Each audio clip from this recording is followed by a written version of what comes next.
Hello ma'am, என்னுடைய goal நிறைவேறிடுச்சு. Thank you so much. Money attraction கிளாஸில் நீங்கள் வந்துட்டு உங்களுடைய கோல் என்னவோ நைட்டு தூங்கும்போது உங்கள் பில்லோ அடியில் ஒரு பேப்பரில் எழுதி வச்சுட்டு படுங்க அப்படின்னு சொன்னீங்க. நான் ஒரு 3 மந்த்துக்கு முன்னாடி அதை நான் ஃபாலோ பண்ணேன். நான் ஃபாலோ பண்ணி 4வது நாளே எனக்கு அது வந்து நடந்துருச்சு. சரி, ஃபுல்லாக கம்ப்ளீட் ஆகி வரும்போது நான் சக்ஸஸ்ஃபுல்லாக உங்ககிட்ட சொல்லணும்னு ரொம்ப ஹாப்பியாக சொல்லணும்னு நினச்சேன்.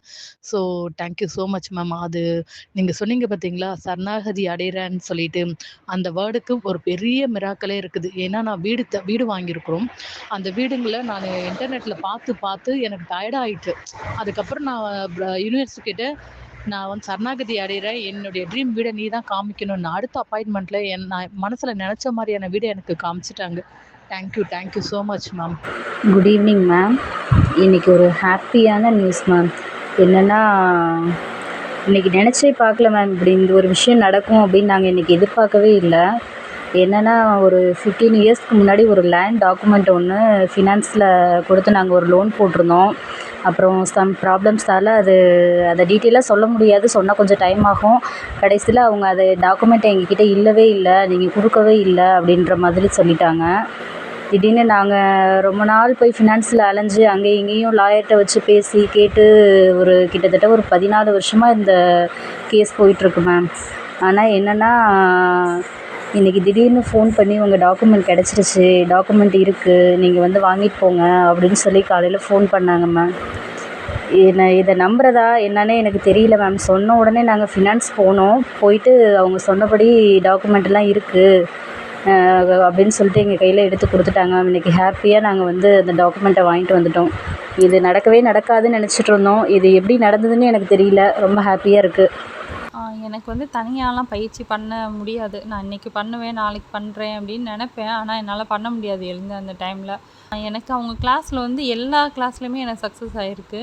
நான் எதெல்லாம் மேனிஃபெஸ்ட் பண்ணனோ எல்லாமே எனக்கு கிடச்சிருக்கு. நான் நிறைய சக்ஸஸ் ஸ்டோரி சொல்லியிருக்கேன். எனக்கு நிறையா என்னெல்லாம் கேட்டு வந்தானோ எல்லாமே மேனிஃபெஸ்ட் ஆயிடுச்சு. எல்லாமே மறுபடியும் இப்போ லைஃப் கோச்லேயும் ஜாயின் பண்ணியிருக்கேன். வந்து நான் எப்படின்னா, வேறு யாரோ மாதிரிலாம் எனக்கு பார்க்க தோணலை. ஏதோ ஒரு நான் அக்கான்னு தான் சொல்லுவேன். ஸ்டார்டிங்லேருந்தே எனக்கு ரொம்ப பிடிக்கும். எனக்கு அவங்க அக்கா தான் எப்போதுமே. நான் எப்போதுமே விட்டு கொடுக்க மாட்டேன் அவங்கள. அவங்களுக்கே தெரியும். அவங்களுக்கு நான் எவ்வளோ நன்றி சொன்னாலும் பத்தாது. நான் அடிக்கடி சொல்லிகிட்டே இருப்பேன் அவங்களுக்கு, அக்கா நான் உங்களுக்கு நன்றியாக இருக்கீங்க்கா அப்படின்னு சொல்லி. நான் அவங்கக்கிட்ட ஜாயின் பண்ணும்போதே நான் சொன்னேன், அக்கா நீங்கள் போதும் சொல்கிற அளவுக்கு நான் சக்ஸஸ் சொல்லிக்கிட்டே இருக்கணும்க்கா அப்படின்னு சொல்லி தான் வந்தேன். அதே மாதிரி யூனிவர்ஸ் சொல்ல வச்சுட்டாங்க. நான் நிறையா சொல்லிக்கிட்டே இருப்பேன் அவங்கக்கிட்ட. பாதி அவங்க வந்து அவங்கனால எல்லாமே போஸ்ட் பண்ண முடியாதுங்கிறனால விட்டுருவாங்க. ஆனால் நிறைய நான் சொல்லிக்கிட்டே இருப்பேன் அவங்கக்கிட்ட. Good evening ma'am. நான் வந்து ஏப்ரல் 15th உங்கள்கிட்ட மெசேஜ் பண்ணேன். இந்த மாதிரி மணி அட்ராக்ஷன் கிளாஸ்க்கு எவ்வளோ அமௌண்ட்டுங்கன்னு கேட்டு மெசேஜ் பண்ணேன். நீங்கள் எவ்வளோ அமௌண்ட்டுன்னு சொல்லி மெசேஜ் பண்ணீங்க. நான் வந்து சரி ஜாயின் பண்ணிக்கலன்னு நீங்கள் கேட்டீங்க. நான் வந்து பட்ஜெட் கம்மியாக இருக்குது, யோசிச்சுட்டு சொல்கிறேங்க அப்படின்னு சொல்லி சொன்னாங்க. அப்புறம் நீங்கள் வந்து யூடியூப்பில் போஸ்ட் பண்ணியிருந்தீங்க. அந்த 10 அஃபர்மேஷன்ஸ் வந்து சொல்லியிருந்தீங்க. அதில் வந்து நான் வந்து பிரிங் ப்ரைஸ் டிவைன் அது வந்து டெய்லி சொல்லிகிட்டே இருந்தேன். அந்த வீக்குள்ளே ஒரு 2 or 3 டேஸில் வந்து எனக்கு பணம் கிடைச்சதுங்க. அதாவது நானே பீரோவில் பணம் வச்சுருக்கேன். எப்போ 2 or 3 இயர்ஸ்க்கு முன்னாடி பணம் வச்சுருக்கேன். அந்த பணம் வந்து எனக்கு தெரியலைங்க. அதுக்கப்புறம் இந்த சுவிட்ச் சொன்னதுக்கப்புறம் அந்த அமௌண்ட்டு கிடச்சிதுங்க. 2200 ருபீஸு கிடச்சிதுங்க. அதுக்கப்புறம் தான் சரி நம்ம மணி அட்ராக்ஷன் கிளாஸ் ஜாயின் பண்ணிக்கலாம்னு சொல்லிட்டு ஜாயின் பண்ணுங்க மேம். ரொம்ப ரொம்ப நன்றிங்க. எனக்கு எதிர்பாராத விதமாக அந்த பணம் கிடச்சதுனால தான் உங்கள்கிட்ட வந்து என்னால் ஜாயின் பண்ண முடிஞ்சுது.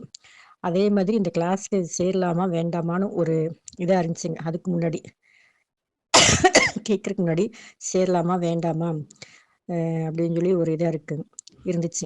அப்புறம் நான் யூனிவர்சிட்டிகிட்ட கேட்டேங்க, ஜாயின் பண்ணலாமா வேண்டாமா அப்படின்னு சொல்லிட்டு. யூனிவர்ஸ் வந்து நீ ஜாயின் பண்ணு அப்படின்னு எனக்கு மெசேஜ் பண்ணாங்க.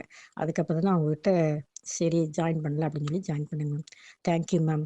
ரொம்ப ரொம்ப நன்றி. ஹாய் பிரேமா சிஸ்டர், உங்களுக்கு ரொம்ப நன்றி ஃபஸ்ட்டு சொல்லிக்கிறேன். நான்